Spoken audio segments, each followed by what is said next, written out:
La saison 2 de Severance a eu un excellent premier épisode et j'ai beaucoup apprécié ce que la série a fait avec ce second épisode. Bien le bonsoir, mesdames et messieurs. Nous sommes l'animation de la soirée. Adam Scott est tout simplement impeccable dans le rôle de Marquez et le monde de la série est tout aussi excitant que lors de la sortie de la saison 1 en 2022. Cependant, l'épisode 1 a été plus lent que ce à quoi je m'attendais et ne s'est pas directement concentré sur les événements du final choquant de la saison 1. Au départ, je pensais que la série continuerait à partir de là, mais l'épisode 2 avait d'autres projets en tête, des projets que j'aime bien. Le thème principal qui m'a parlé en regardant la saison 1 était la dualité des personnages. L'humaine est une entreprise qui offre aux personnes brisées la possibilité de laisser tous leurs problèmes de côté avec une fraction d'elles-mêmes, juste pour échapper au sentiment de culpabilité, de solitude, de chagrin et bien plus encore pendant de longues périodes. Tout comme les mystères de la série sont divertissants, ces questions philosophiques le sont également. La saison 2 poursuit ses réflexions avec l'épisode 1 se concentrant sur Mark S, le travailleur licencié, tandis que l'épisode 2 met Mark et les externes des autres sous les projecteurs. L'une des choses qui m'a frustré lors du premier épisode était la façon dont les conséquences des actions des inters étaient expliquées à Mark et au reste de l'équipe, sans être montrées à l'écran. Heureusement, l'épisode 2 a changé cela. Cet épisode était principalement dédié à montrer ce qui s'était passé avec les externes des personnages en raison de leur action liée aux astreintes lors du final de la saison 1. Comme prévu, il y a eu des répercussions majeures et certains mystères ont été résolus tandis que d'autres ont été soulevés. Prenant la place de Madame Cobell, Monsieur Milchick fut chargé de contrôler les dégâts, car les inters avaient contacté des personnes dans le monde extérieur, et l'humaine devait évaluer l'effet de ces interactions. Depuis la saison 1, Trammell Tillman a fait un travail fantastique en rendant Milchick effrayant, tout en prétendant être une personne gentille avec les autres. Avec un rôle encore plus important dans la saison 2, Milchick est la source de tension dans la plupart de ses scènes. Fait intéressant, Milchick a choisi de licencier Irving et Dylan, Elena choisissant de ne pas redevenir Ellie, mais il s'est battu pour que Mark reste. L'épisode 2 a confirmé que le travail effectué par Mark est essentiel pour l'humaine à un niveau vraiment profond. Non seulement l'entreprise souhaitait qu'il reste, mais elle a également accédé aux demandes de Marquez. Milchick convainc l'externe de Mark de revenir en lui rappelant les problèmes auxquels il a été confronté dans sa vie après la mort de sa femme, Gemma, tandis que l'humaine a renvoyé la nouvelle équipe de Mark et a ramené son ancienne équipe après l'avoir demandé. J'ai trouvé intéressant que même Elena doive revenir dans le rôle de Ellie R, montrant à quel point Mark est important dans le grand projet de la série. La révélation la plus choquante du final de la saison 1 était que la responsable du bien-être de l'humaine, Madame Kazé, est en réalité l'épouse présumée décédée de Mark, Gemma. Jusqu'à présent, le personnage n'est pas encore apparu dans la saison 2, mais la série de science-fiction fait déjà face aux retombées de la révélation capitale du final de la saison 1. Dans l'épisode 2, la sœur de Mark ne croit pas que Mark parlait de son bébé lorsqu'il a crié « Elle est vivante ». Alors que son mari et l'externe de Mark insistent sur le fait que cela doit être la raison, elle continue de faire pression sur Mark sur la possibilité que son inter parle de Gemma, la sœur de Mark. S'est révélé être un personnage vraiment intelligent dans la saison 1 et je suis heureux que nous passons plus de temps avec elle dans la saison 2. L'externe de Mark est beaucoup moins énergique que son inter, ce que Milchick note même comme étant dû à la façon dont Mark, à qui les travaux de l'humaine ne sont pas affectés par la mort de Gemma. C'est l'ampleur de l'effet que l'événement a eu sur la vie de Mark. Je suis donc heureux de voir que la mort de Gemma et la disparition de Madame Kazé sont explorées sous deux angles différents par les versions inter et exter du personnage de Scott. Même s'il était frustrant de voir Mark se battre avec la possibilité que sa femme soit en vie, même si son scepticisme était compréhensible, j'étais heureux que les choses soient claires pour lui à la fin de l'épisode. J'attendais une confrontation entre Mark et Madame Cobell depuis qu'il avait appris qu'elle jouait le rôle de sa voisine Madame Selvig. Cependant, je ne pensais pas que Mark la coincerait et lui poserait des questions sur les informations qu'elle avait sur sa femme si tôt dans la saison. Avec Madame Cobell criant et s'éloignant, ce scénario a pris de l'ampleur et j'ai hâte de voir ce qui se passera par la suite.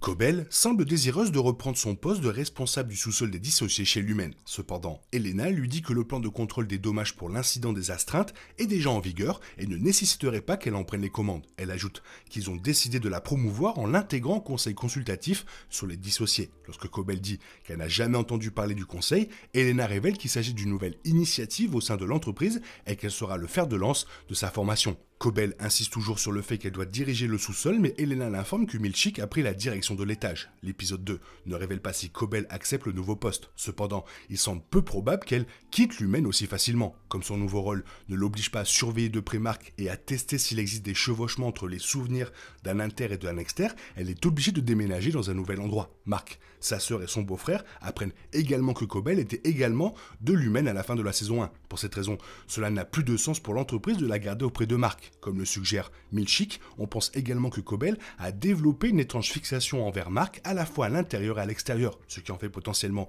une menace pour l'initiative de l'humaine visant à maintenir une ligne claire entre les deux personnages de Mark. Par conséquent, il semble probable qu'on lui ait demandé de s'éloigner le plus possible de Mark pour s'assurer qu'elle n'entre jamais en contact avec lui à l'intérieur ou à l'extérieur du bâtiment lui-même.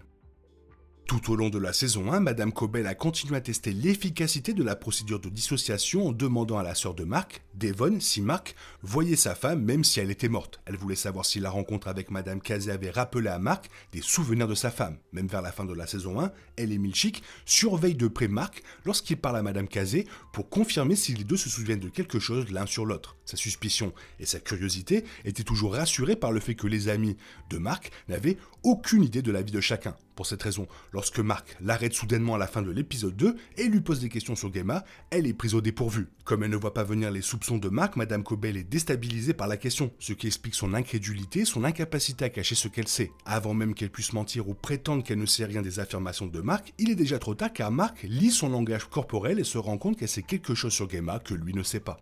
L'hésitation de Cobell à mentir à Mark semble également provenir de sa désillusion croissante à l'égard de l'humaine. Elle déteste que, malgré sa loyauté incroyable envers l'entreprise, tant à l'intérieur qu'à l'extérieur du bureau de l'humaine, elle n'ait pas reçu le respect qu'elle méritait. Ainsi, l'espace d'un instant, elle semble même envisager de révéler la vérité à Mark. La saison 1 établit qu'elle se soucie profondément de Mark, presque au point où elle semble quelque peu obsédée, la poussant à lui dire la vérité. Cependant, elle se rend compte que l'humaine la traquerait si elle a révélé leur secret, expliquant pourquoi, elle crie et s'en va. La fin de l'épisode 1 laissait entendre que le travail de Mark au département de raffinement des macrodonnées était directement lié à Gemma. Le dernier moment de l'épisode présentait une scène dans laquelle un écran avec le visage de Gemma est apparu juste après que Mark ait raffiné certains chiffres sur son ordinateur. Même la barre de progression de son ordinateur affichait le même numéro que celle représentée sur le visage de Gemma. Le fichier sur lequel Mark travaillait s'intitulait Code Arbor, visible à la fois sur l'ordinateur de Mark et sur l'autre écran. Bien qu'on ne sache pas comment le travail de raffinement de Mark est lié à Gemma, l'épisode 2 confirme que Gemma est réellement morte dans le monde extérieur. Mark se souvient avoir vu son corps et avoir confirmé qu'il s'agissait bien d'elle après sa mort dans un accident de voiture. Cela suggère que l'humaine a trouvé d'une manière ou d'une autre un moyen de réanimer ou de faire revivre une personne décédée et qu'elle utilise maintenant Mark pour l'aider à gérer ses émotions. Hélène a dit qu'ils ont besoin de Mark assez longtemps pour terminer le projet Code Arbor, suggérant que le travail de l'humaine dépend directement de Mark et Gemma, ce qui en fait les principaux sujets du projet. Bien que la série n'ait pas encore révélé ce que l'humaine souhaite réaliser, l'importance de Mark dans leur initiative explique pourquoi ils étaient prêts à licencier tous les autres employés, mais le supplier de revenir. Cela explique également pourquoi le conseil d'administration a accepté la demande de Mark de récupérer ses anciens coéquipiers. La connexion entre Mark et Gemma est nécessaire pour aider l'humaine à atteindre son objectif, et ça explique également pourquoi Mark a eu son coup de chance lorsqu'il a rejoint l'humaine en tant que travailleur du RMD. Ce qui est fou avec cette série, c'est que même sur les ordres des épisodes, ils nous ont brain. C'était clairement l'épisode 1, l'épisode 1 c'était clairement l'épisode 2, mais juste parce que c'est cette série, ils les ont inversés et ça marche. Toi, qu'est-ce que tu en penses? Fais-moi part de ton avis sur cet épisode dans la zone commentaire, sinon il est temps pour toi de reprendre le contrôle de ta vie, le contrôle, et on se dit bisous bisous, bye bye. Il est impossible de compter sur les autres de nos jours, on est obligé de tout faire soi-même. Je me trompe? Rien de grave, j'avais tout prévu. Où va le monde, je vous le demande.